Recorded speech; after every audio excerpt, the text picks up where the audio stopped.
What's up, everyone? Welcome back to Let's Play the Ball. Today we are going to be starting up the second level. Last time we got all three secrets, all four, I should say, in the first level, so let's start this up. You find yourself going farther. The caverns widen. In the distance stands a derelict pyramid.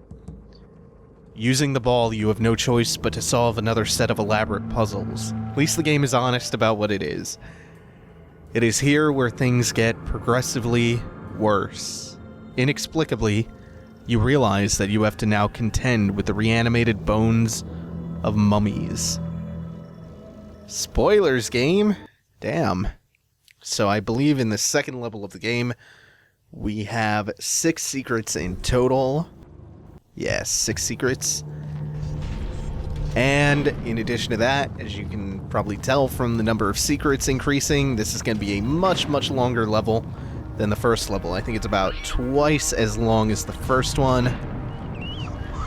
And we're still going to murder some monkeys. Not all of them, though, because I still don't know where all of the monkeys are. We're going to kill several monkeys, though.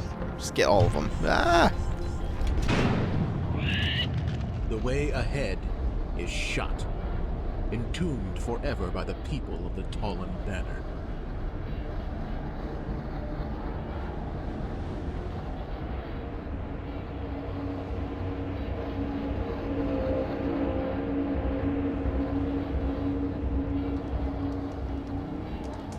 He who attempts to break the seal will make a wasteland of his home and those of his brothers. Where'd the ball go? Why is it all the way back there? Did it roll downhill? Alright, so we're beginning to see the general gist of the story and... Hey, trick shots. The general gist of the story. And honestly, it's a little bit impenetrable to me, or at least it was the first time I played through it. We're gonna see if I understand the story any better the second time through. Come here, monkey. Rest in peace, King Louie. You were the king of the swingers, oh, the jungle VIP. You reached the top, and I had to crush you.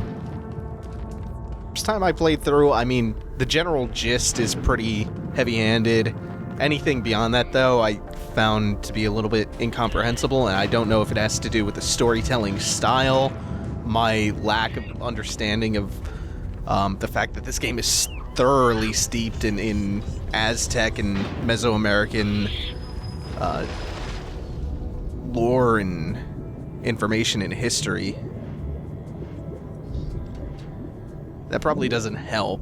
The game leans on that culture for a lot of its imagery and messaging quite heavily. And if you watched the Amnesia: A Machine for Pigs playthrough, that game did not rely nearly as heavily as this game does on just the Aztec imagery and symbolism. Even though it was a big part of A Machine for Pigs, you could still get what was going on, and even some of the deeper themes and the parallels and all that stuff. Oh, right.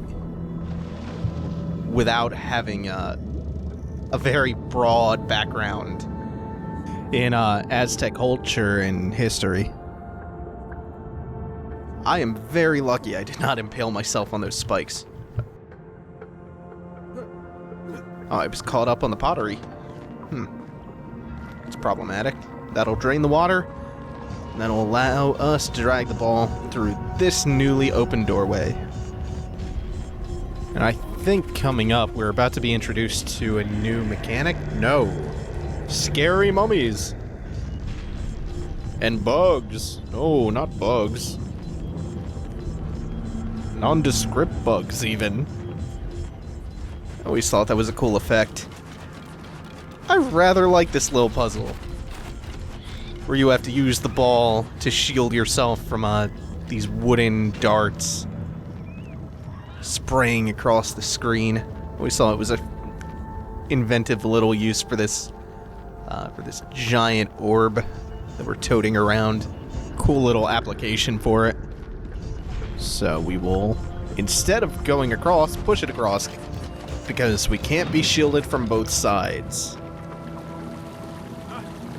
trying to keep mental track of the secrets in this level because I don't actually remember them all that well.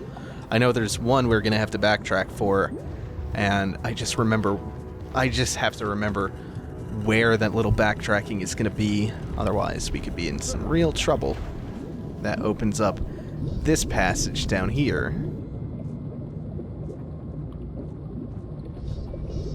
This game has some very tolerable water levels. For some reason, it seems to be a universal thing in video games that water levels are just not that good. I wonder if it's just because the lack of fidelity and control mixed with what you usually get, which is a ticking clock element of, oh, I have to complete this level quickly or I will drown. That sonic drowning noise always haunts my dreams. Can you kill the monkeys with a gun? Nah, you can't. You can't jab the piston into their spines. That's fine, we don't want to be that cruel to monkeys. We just want to give them a nice, quick send-off with the ball. Crush them, put them out of their misery quickly. So mean, such animal cruelty. Come on, ball. Let's go. Let's take our ball and go home.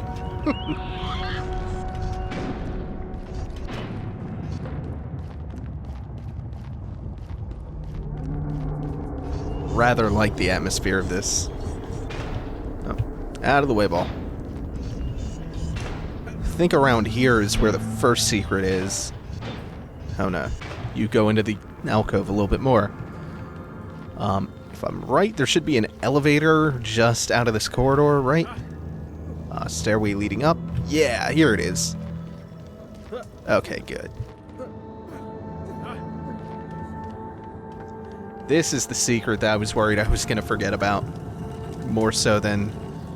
well, I guess the next two also. I see the children building new toys. Discs that take flight when spun.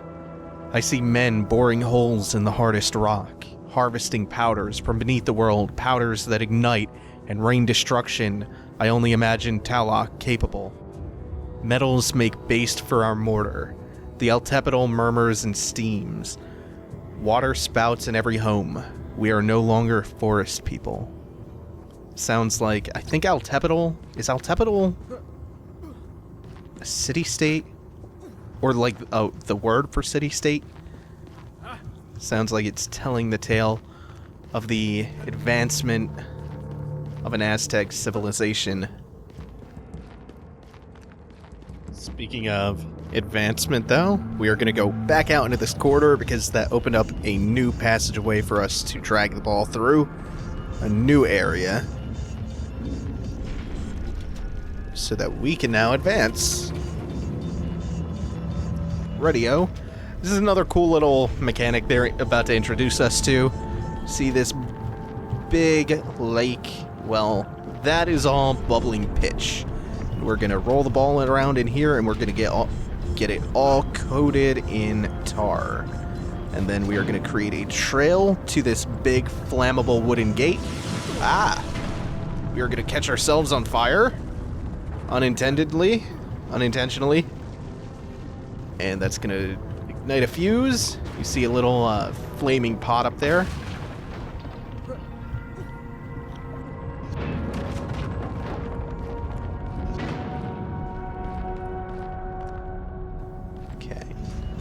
Come through here, and I believe we are just about... no. I was about to spoil something thinking it was coming up in a couple of seconds. Why don't I go ahead and not do that? That would be a bad idea. So you can't go through there yet? Ah, I remember what to do here. Sorry, my memory's just the slightest bit fuzzy. It's been a couple years since I played this. Okay. Ah, I know what to do with that. That is an elevator. I believe there is a block. Yes. Cool. So I still remember the solutions to these puzzles pretty well. I think. Until I don't. I remember this pretty well. Until I get stuck on a puzzle. Oh, God. Or until blocks don't want to move. Yeah. Please cooperate, please. This is an element of the game that I'm not thrilled with. Is manipulating these blocks sometimes, because you really have a clumsy imprecise way of manipulating those. It's usually not too big of a deal, but kind of wish there was you had a little bit more fidelity when controlling that stuff. Oh god, not the mummies. Ric Flair! Please call off your army for the love of God. Really? I thought there were more of them. There we go. There are always more mummies. There's always more mummies. Luckily, they bottleneck themselves in this tight hallway, this tight corridor. Makes them quite easy to deal with. Now, I know coming up pretty soon is where I'm going to have to backtrack. I just don't think it's quite yet. In fact, this should be an elevator that opens up later on, I want to say.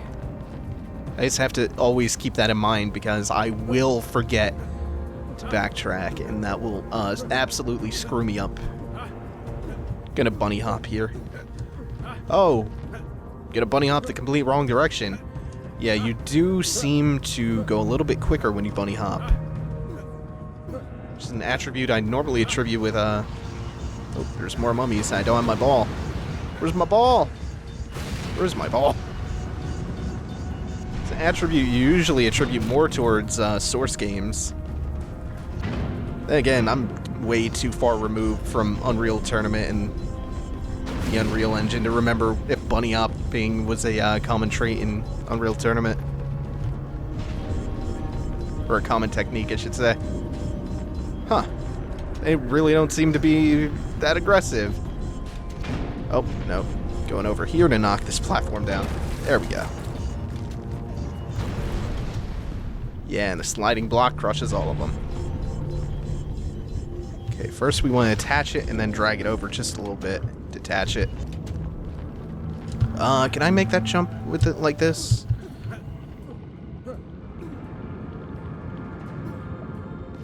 Yeah, okay. Didn't require that much movement, which is nice because, again, I don't really like these imprecise methods of controlling and manipulating moving objects around, like attaching big stone steps to the ball. So that's fine. Ah, right. Before I screw that up permanently, let us backtrack now. This is the elevator I was thinking of before. Now, I think there is a left or a right to make going into a cave system. It's this system of caves. These... How... Oh, if you went this way, you would just get taken back down to the first floor anyway. Ah, right, that's cool. Might catch fire when I go for this. We'll try not to. Ah. Ah. There we go. Management of indentured lands has led to new laws. Every lesser tribe must pay a dowry to the Tepidal nation, freeing their borders of occupation. All who stand under the banner of fire must pledge resources and spare young men for the war parties. Local militias will be collected every new moon. The hand that opposes will be swiftly cut down. That's making a really annoying noise as it gets burned over and over again. I like my giant Aztec ball, marvel of technology, to be a little bit medium rare. Oh god, is it still on fire? Whoa, wasn't expecting the fall. Alright, let's get this in front of us. And just push, push, push. Oh, I think I remember this being a maze. I hope not. I hope this is no maze. Maze plus inability to focus properly equals I get lost as hell. No, I think the solution to this maze is you just keep following the exploding balls here. So which way would it... Oh, shit. Oh, no! Let's try left. Yay! I think finding a new exploding ball means a good thing. Oh, nope. Nope. Not spike trap path. Yay! Yeah, this is the correct junction. I'm so happy to be through that maze without getting lost. Okay, which room am I going to cross first? Not that one. Am I going straight ahead? I am not. This is the room. This is the room. Okay, where? What? Hold on. Is the ball up on the ceiling? I didn't see it up there. The ball must be up. Oh. I guess it was.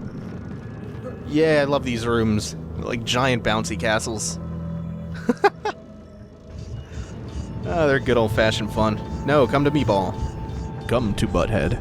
Now I have to get both of these on opposite sides of the wall. Not so difficult. Okay, now I think these symbols that you get these blocks from are important. I think the order that you place these blocks in the next room matters, and there's like 8 blocks with corresponding symbols. So that is going to be a headache. I don't have a pen to write down the symbols on, and I think I instantly get killed in this room if I do not place the blocks correctly. So I am hopefully going to be able to do this from memory. Let's do these sequentially, though. One at a time will make this much, much more manageable. Oh shit, there's 3. Okay. Okay, so let's see. Think that one. Yeah, that's one of them. What is the other one now? That one, I think? That one looks familiar. If not, I'll go back and pay closer attention. Come on, get in there. No, it was the wrong one. That's what happens if you screw up. It drops an exploding orb from the sky and damages you. Okay, yeah. I definitely have to pay closer attention. Most likely I'm going to cheat just a tiny bit because it's very hard to split my focus between commentating, memorizing very abstract symbols, and playing, so I was gonna have to cut this episode a little bit short anyway. Next couple episodes will be much, much meatier. Definitely gonna take care of the second level and the remaining 4 secrets next.